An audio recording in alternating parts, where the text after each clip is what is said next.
长。少年豪情尽挥洒，直到风雨谁人怕？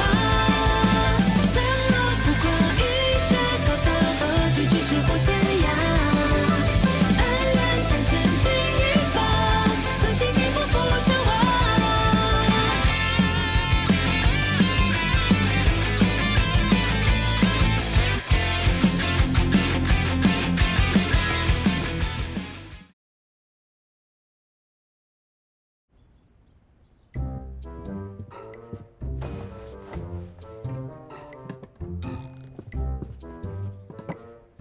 你在干什么？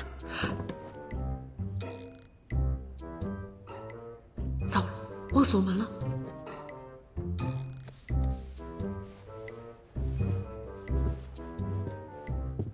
周月，没想到你藏了这么大个秘密。秘密？什么秘密？你瞒得了所有人，瞒不了我。你听我跟你解释。这是什么？你竟然藏了别的女人的梳子！啊？我说你不让我进你房间呢。哦，感情是金屋藏娇了是吧？周月，你太让我失望了。你想什么呢？男人就不能梳头吗？那梳子是娘送我的。啊，原来是一场误会呀！我就说嘛，我的小相公怎么可能是那种人呢？那你快休息吧，我不打扰你了。你还没回答我，你来我房里做什么？这不是我们都成亲这么久了，还没有……你最好想清楚再说。自你入我周家门后，先是房顶偷听，后是深夜与景王相会，而今又摸进我房里东翻西找。若是你给出的理由不能让我信服，那我们的交易也可以就此结束了。啊！要不要这么严重啊？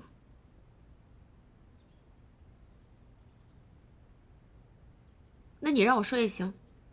你先回答我一个问题。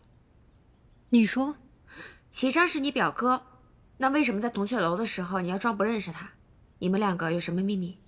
还是有仇？都没有。真的？当然，正是因为什么都没有，所以我才不在意他为何接近你。而且，他明摆着不想公开身份，我又何必戳穿？看着小相公的表情，倒也不像撒谎啊。告诉他也没什么吧，毕竟不说的话，我就要被扫地出门了。你来我房里是为了景王？嗯。所谓何事？这个。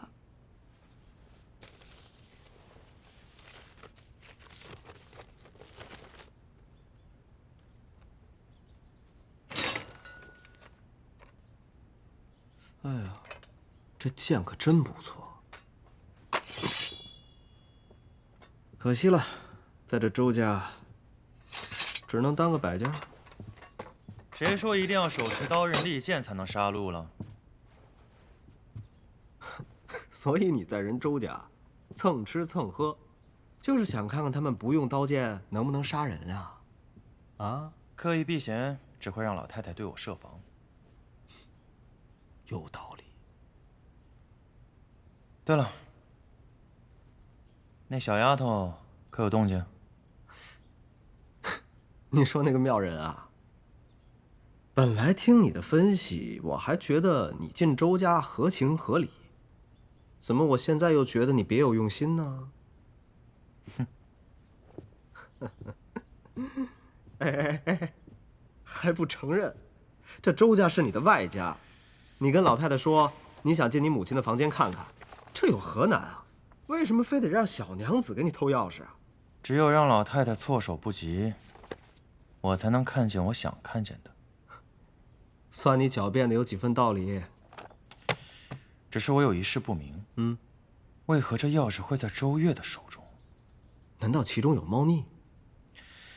不知道，先拿了钥匙再说吧。原来景王突然造访是为了这个。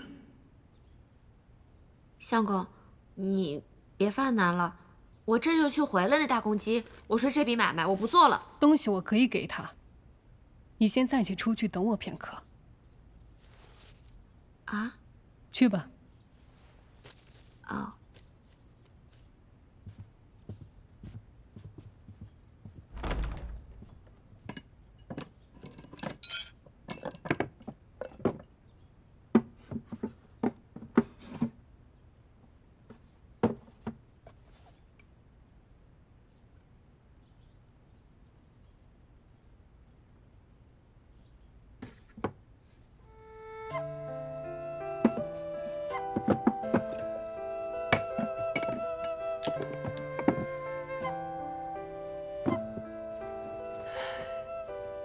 阿宇，哎，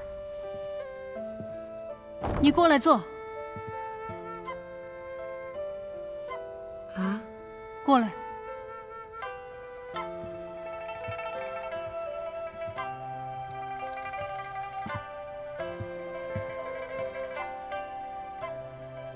以后要什么，与我说便是。真的？相公，你的意思是不可自诩，对吧？我明白的，明白了。你与景王，相公，你要是还介意我跟他的买卖关系的话，我立马就去断了。总之，你们两个，我选你。我不是让你做选择的意思。你我本就是假扮夫妻，我也没有权利让你放弃自己的利益，还有感情。我跟那大公鸡啊，相公，我跟他真的只是买卖关系，我们两个之间除了金子，那就是银票了，除此之外绝无其他。真的？真的。相公，你是不是吃醋了？是不是对我这个冲喜的媳妇儿日久生情，情有独钟啊？又胡说！拿着你的东西，快走吧。哦，对，那个大公鸡还有规定时间了呢。那我去了，去了。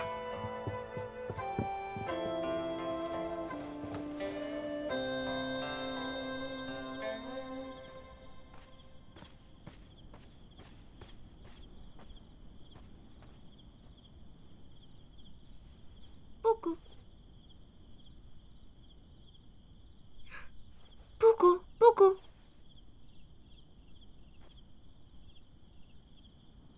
布谷，我冒险来送钥匙，居然还失信于我，假钱。东西还没给本王，你要去哪儿啊？你什么时候来的？一直都在。那你刚才为什么不回应我？你是鸟，本王又不是鸟，怎么回应你？暗探街头不学鸟叫，学什么叫啊？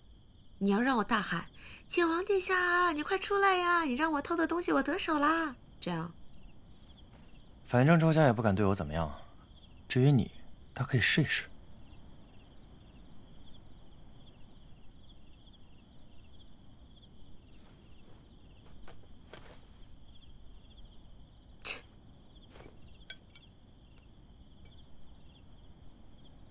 这钥匙你怎么拿到的？当然是出卖色相。恶心！干嘛啊？这闺房乐趣、人伦之情，怎么又成恶心了？大庭广众，污言秽语，竟然还炫耀，羞耻心呢？这不就我跟你吗？还不怕你知道？我相公现在被我啊是完全迷住了，这不吗？听说我要来拿钥匙，直接给我了。被你迷住了？这是他主动给你的？对啊，我相公现在对我那是有求必应，宠爱有加，言听计从。本王劝你，不要得意的太早，小心乐极生悲。我怎么会乐极？干嘛？我话没说完。恶心！让我当暗探还不够，自己跑周家来，我倒要看看究竟有什么秘密。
没想到这周侯府里还有这么一个老宅子，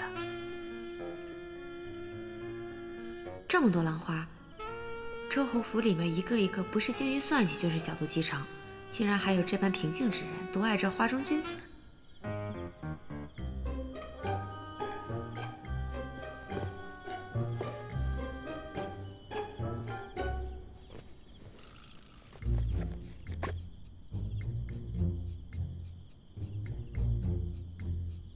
他这是怎么了？这是谁的房间？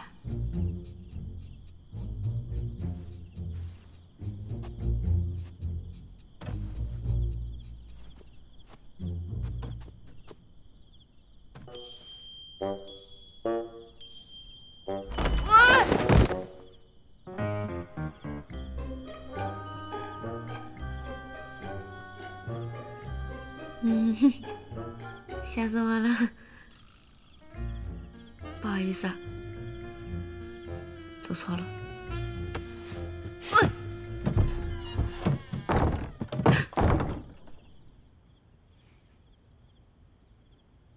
你跟踪我，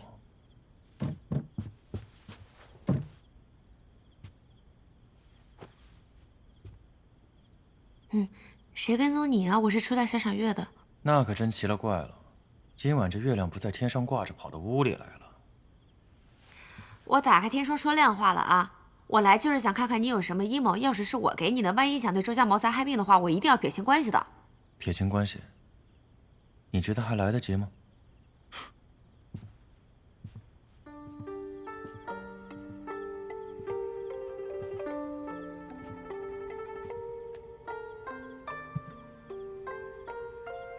没说让我出去，应该就是可以跟我去看看吧。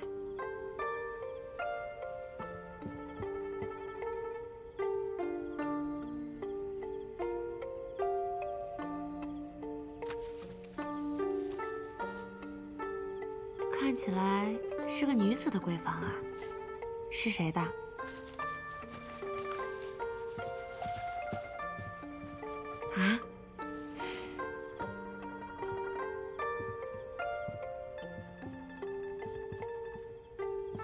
还有钱？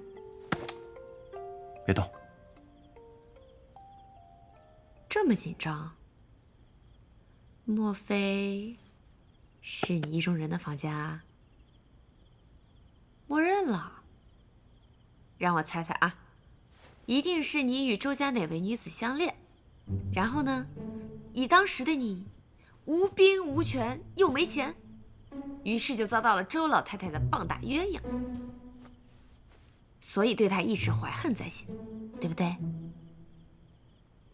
又默认了。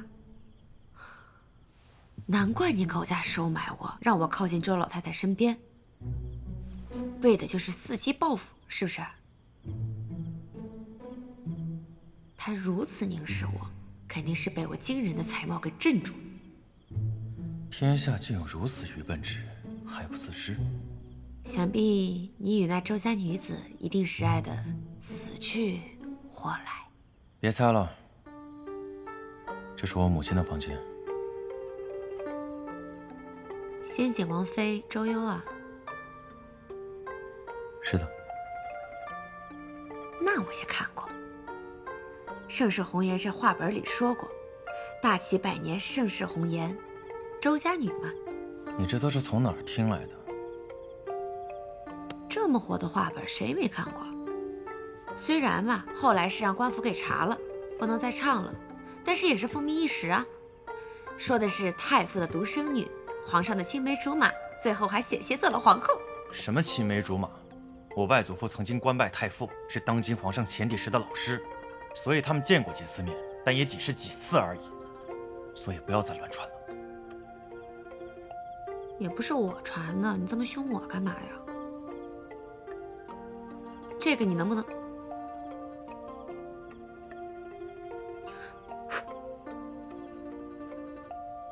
我任务完成了，钥匙还给我，回去睡觉去。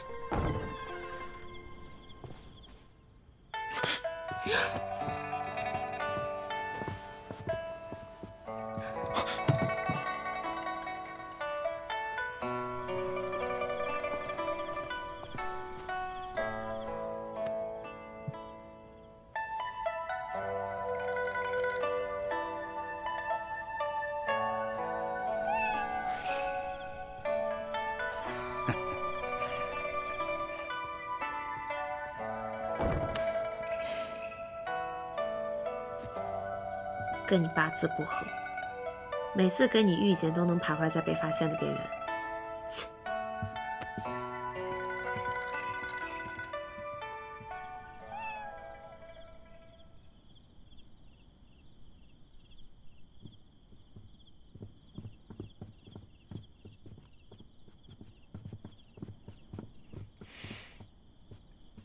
你能不能不要再跟着我了？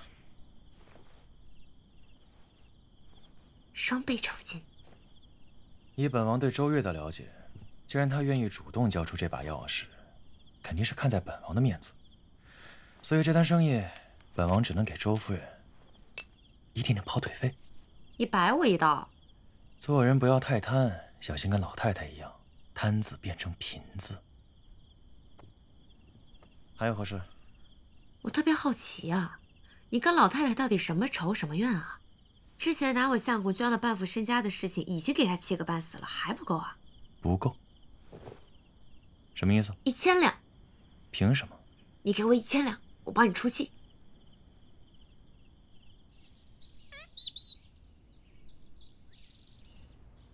吴奶奶，老太太吩咐了，周家规矩，未斩妇德。心腹要在宴席之上大展厨艺。今日宴请景王殿下，您可别迟了。哎呀，你别喊了，喊什么呀？你没看见吴奶奶还没睡醒呢吗？也不知道你大呼乱叫什么。这都日上三竿了，谁家心腹睡到这个时辰啊？这也太不像话了。让你小点声你就小点声，管那么多干嘛？真是，我正愁没机会呢，这是你们自己找上门的。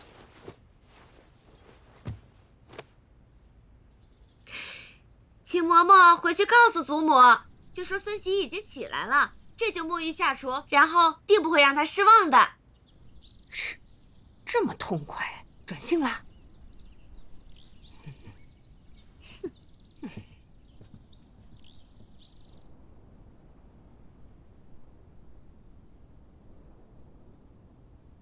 陈其章叩见皇上。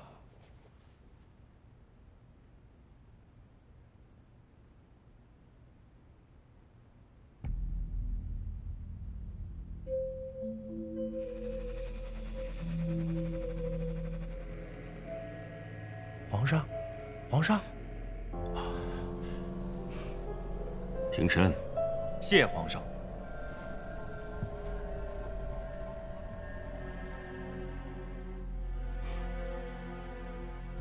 有匪君子，如今汝兮。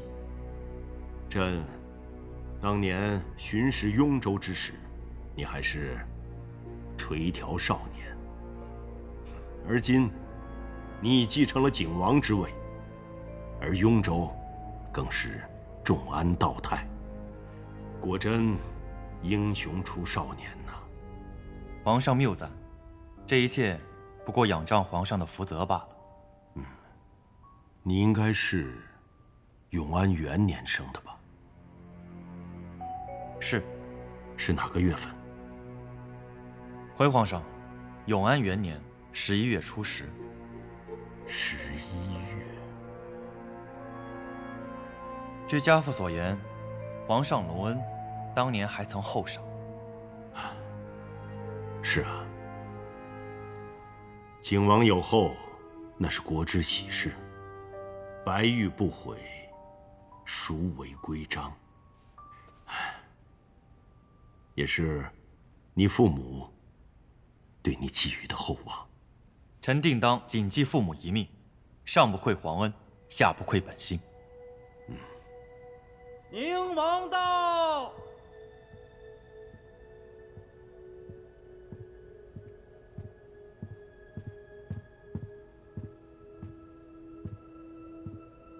臣弟拜见皇上。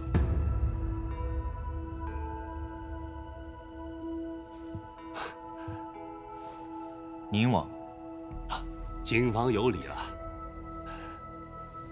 哎呀，最近边陲不宁，各路暗探潜入我大齐，景王未按既定路线来京，耽搁了数日，我等甚是担心呐。有劳宁王挂怀了。这路上是有些小波折，不过好在有惊无险。啊，那就好，那就好。景王乃我大齐之栋梁，雍州百姓之主。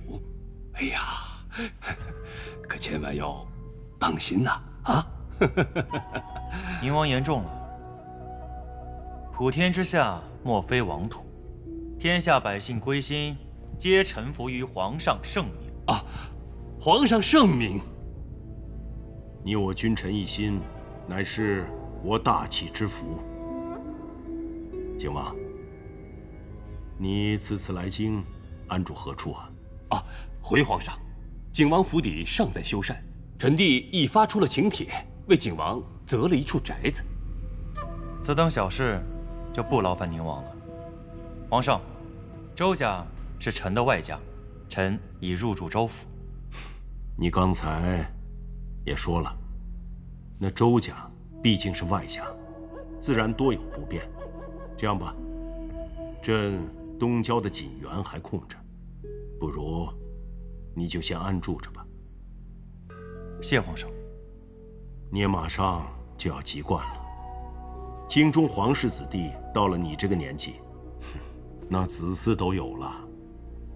趁这个机会，安排一个花会，你也见见京中的闺秀。若有合意的，朕给你赐婚。全凭皇上安排。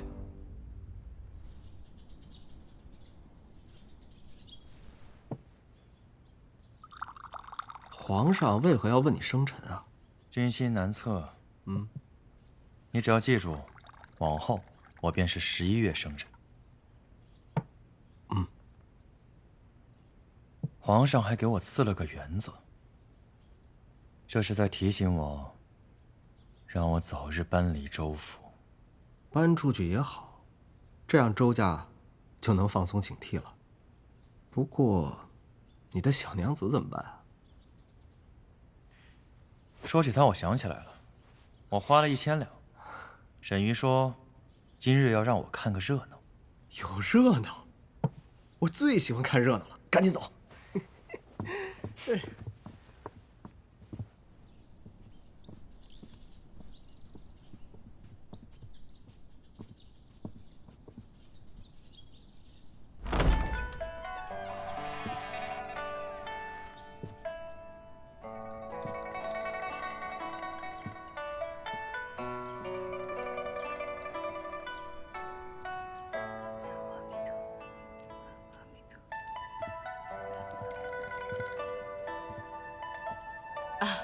皇上，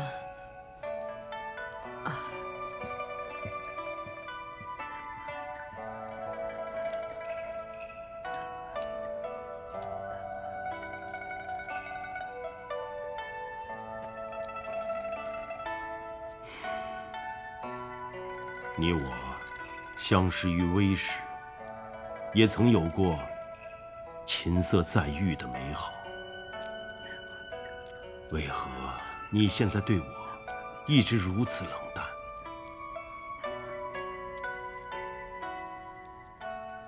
情为何故？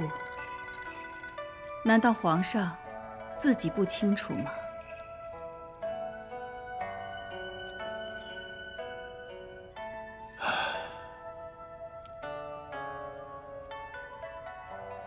好，那我最后再问你一次，齐章是不是我的儿子？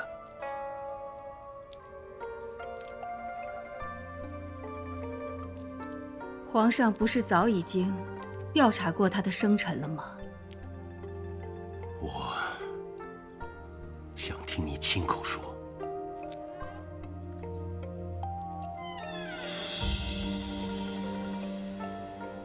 章儿是我与先夫之子，皇上多虑了。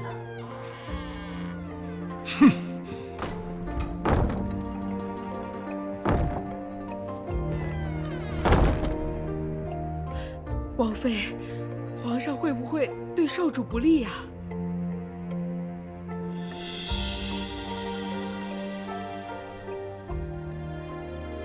多情必致寡情，任性终不失性。他不会的。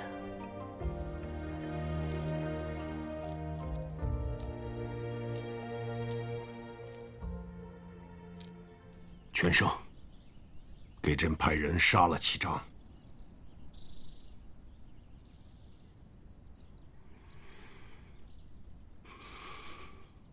你为什么不劝朕？皇上，恕老奴多嘴。皇上这话说了不知多少遍了。依奴才看，这景王殿下的眉眼与皇上您简直是一个模子刻出来的。您怎么舍得杀他呀？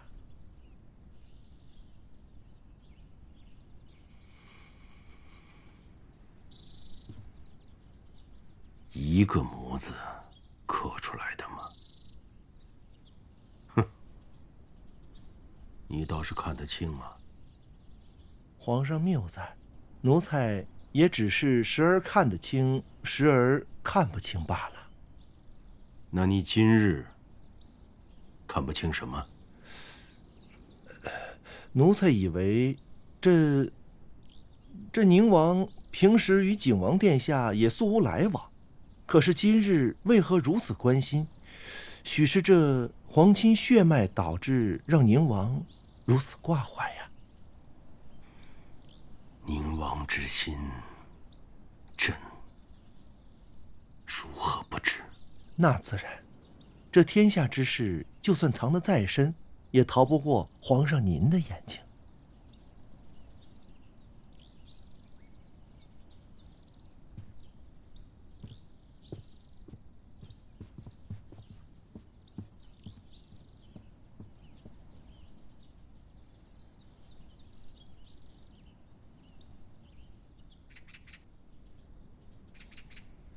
不知景王殿下对京城的生活可还适应？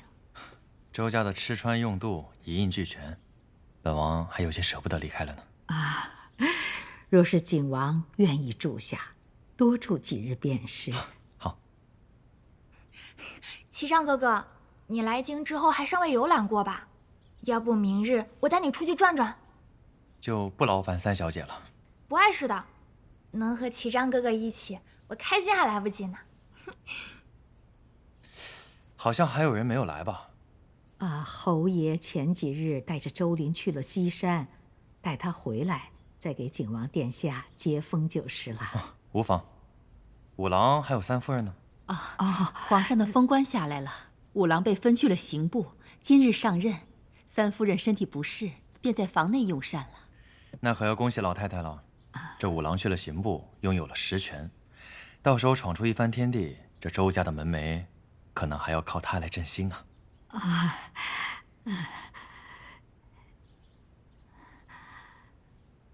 尚书大人，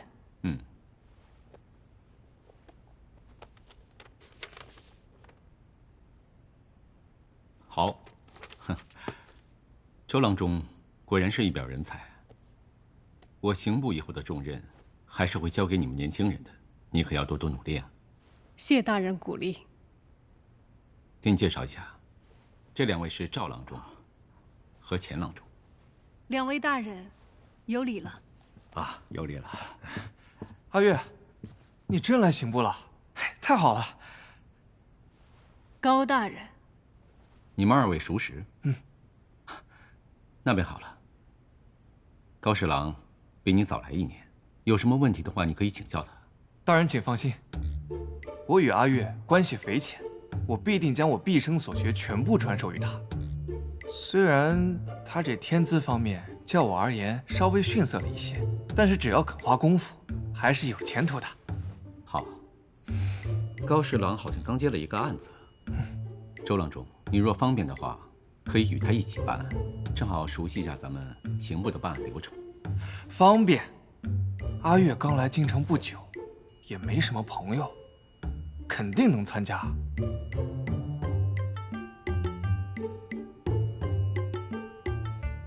但凭尚书大人分配。好，去吧。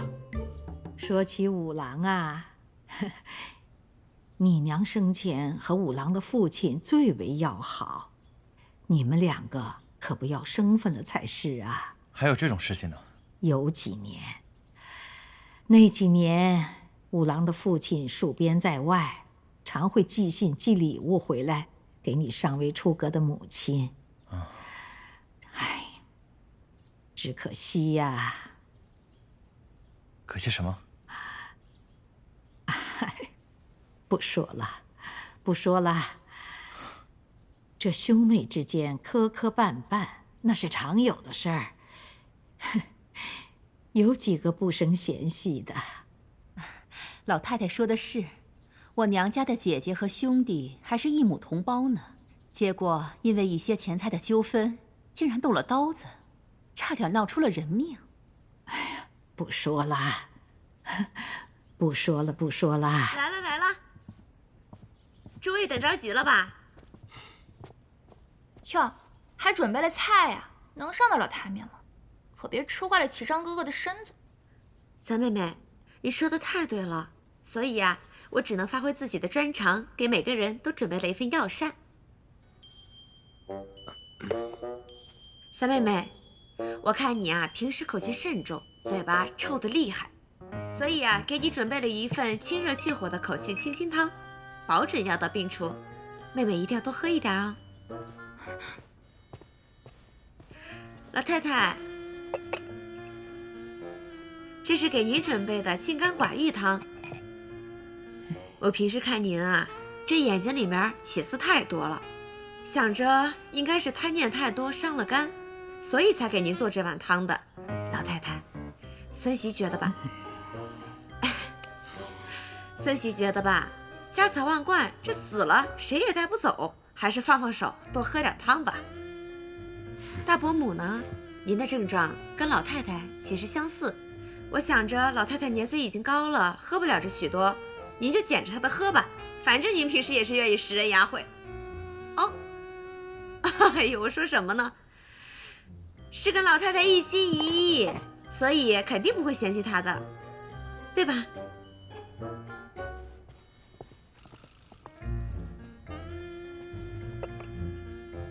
这两份是给殿下，还有韩先生。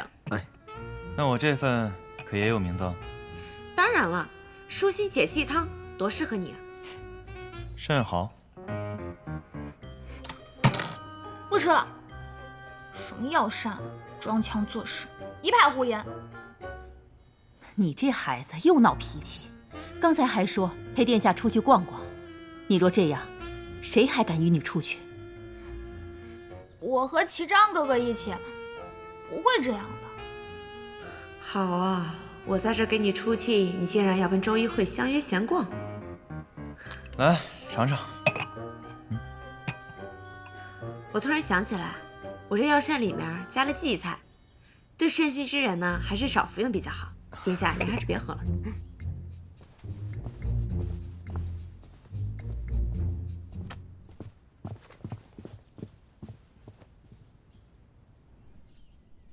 阿月，你知道吗？听说你捐官，我都快急死了。我还以为你一定会被外放的，没想到你到刑部与我一起共事，真是太好了。我们又可以在一起。保持距离。好嘞。我离京许久，是捐官规律调整了吗？为何我会来刑部救人？难道是你？不是我，真的不是我。我姑母虽然是宫中贵妃吧。但你也知道，小荣娃案之后，高家就一落千丈了。我倒希望自己有那个能力，可以把你留在我身边。我又没说一定是你。一会儿要去查的案子是什么？你先提前与我说说，我好有个准备。小案子，一个生员与另外一个生员打架，被推下楼梯，摔成了重伤。哎呀，傻了。这么严重？难怪那个人要来告状了。错，是推人的那个人告状。走吧。干什么呀你？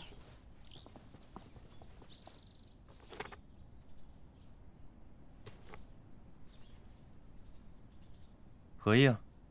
我们的交易到此为止吧，可以结束了。为何？周家是你外家，那周一慧跟你眉来眼去的，你雇我当什么安探呀？你直接入赘到周家多好呀！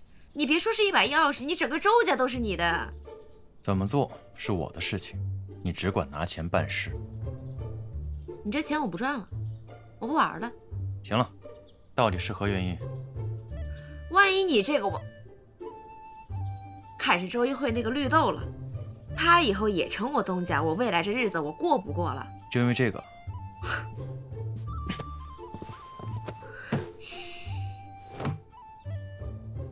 你真当做我景王府的暗探是说来就来说走就走的吗？本王告诉你，你现在已经脱不了身了。你想怎么着？方才众目睽睽之下，你说本王有肾虚之症，让我很不开心。现在，你要么为本王继续做事，要么赔钱。不可能！忘了告诉你，本王从不给活人第三个选项。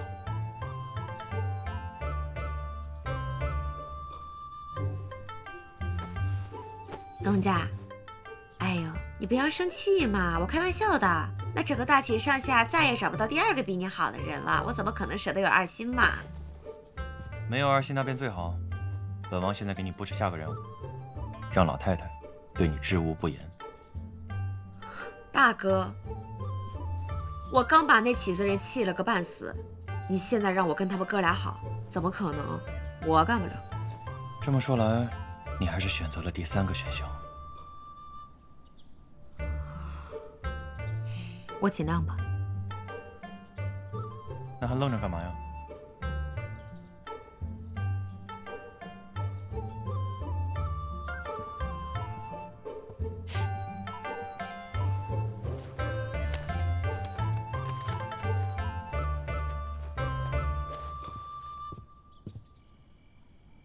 这个阿玉，整天惹是生非。今天我又听说，他把上房的人骂了个遍。我担心他早晚有一天会闯祸。相公，我做了参汤给你和夫人补补身子。进来吧。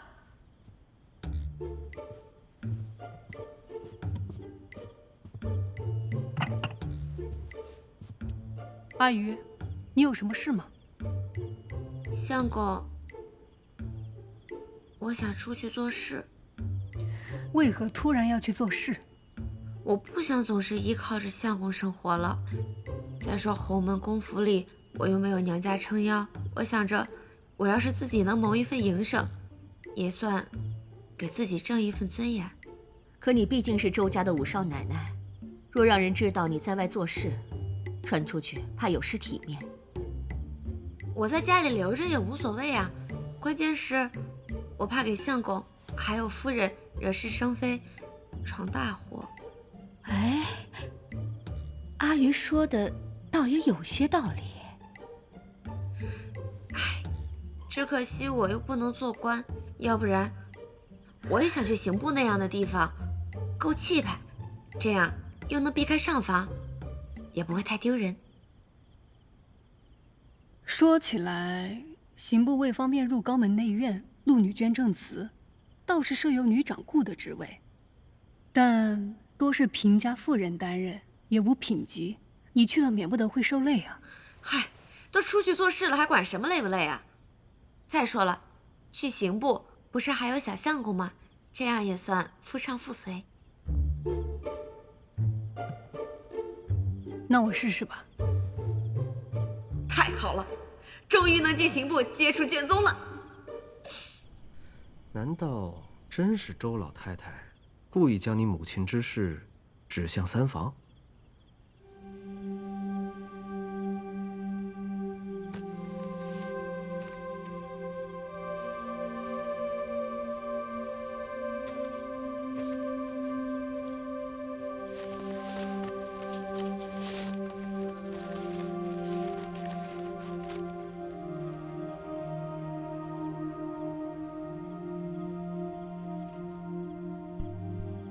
普通家书而已啊。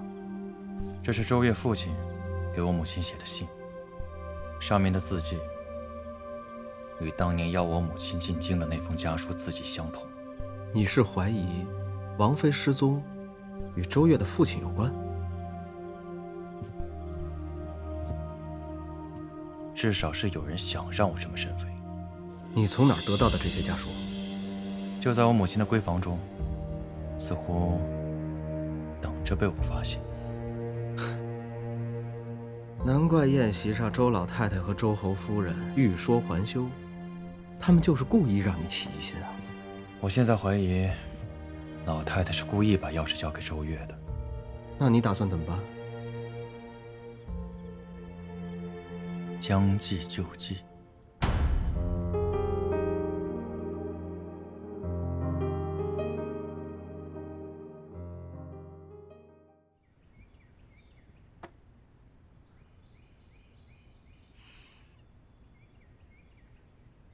整天这么半死不活的，岂不是要呆傻了？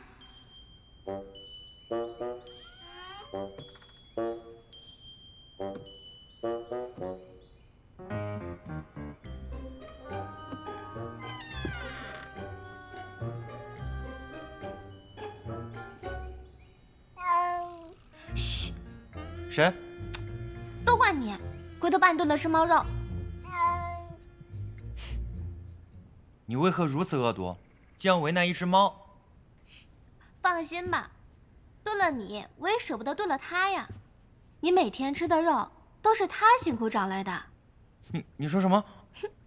他每天辛辛苦苦找的肉，自己舍不得吃。哎，山中野货可是大补，吐了可就浪费了。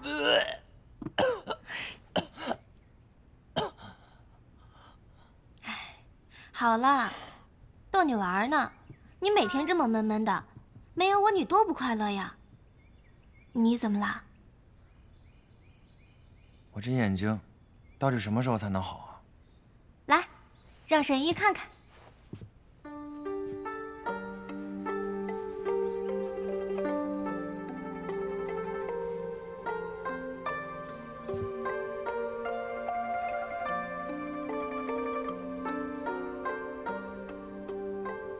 怎么样？为何我还是什么都看不见啊？说话呀！啊，可能是药效还未奏效。走吧。去哪儿？一会儿你就知道了，快走。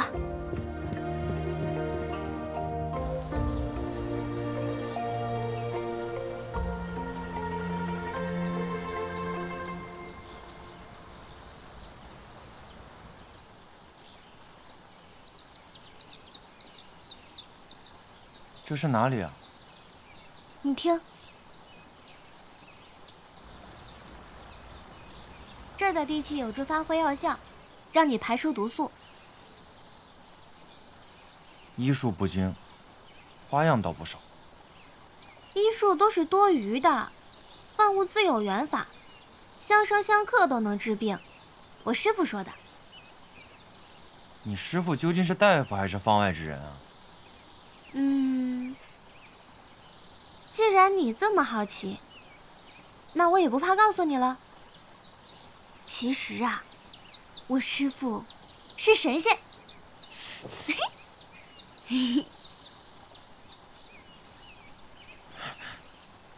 我好像能看到了。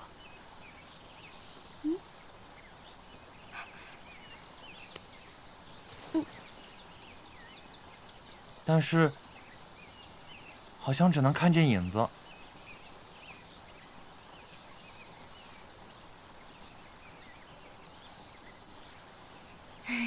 恢复的还不错，等我回来了，你怕是就要好了。你要去哪儿啊？过几天就是中秋了，我要去集市买大闸蟹。什么是大闸蟹？不会吧，小瞎子，你难道连大闸蟹你都没吃过吗？没想到你看起来还算体面，居然连大闸蟹是什么都不知道。放心吧，等我回来，咱们就有大闸蟹吃了。谁要吃你的大闸蟹？你最好再也别回来。你这什么臭脾气啊？不识好歹！哼！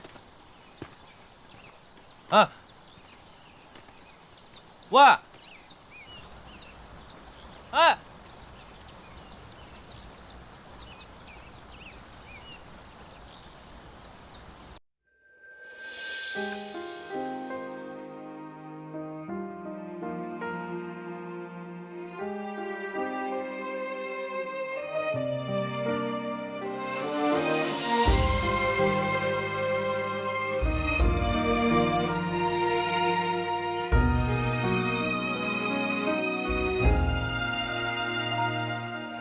人际缘落缘无界，无从心而写。花开来年华有些，挡不住的劫。走进你爱的世界，未知的危险。没想到终点却在眼前，只为换一个笑，扬起的嘴角。受的委屈都不让你知道，不管千里迢迢，只为把你抓牢。无论何时，有你的依靠。还期待你曾说的誓言，何时能兑现？你若不爱，就不必再妥协。分不清真假，看不透的谎，在你心中是不是还留有余地啊？心里燃起的火焰，一层层熄灭，辗转反侧，又回到了原点。欲言又止的观念，深锁在眉眼之间。该不该给眼前这一切做了解？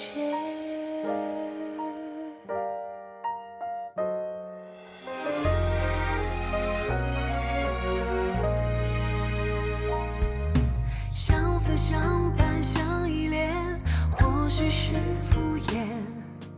云烟散去云不见，未必是蓝天。那么多的想念，化作雨点，散落在指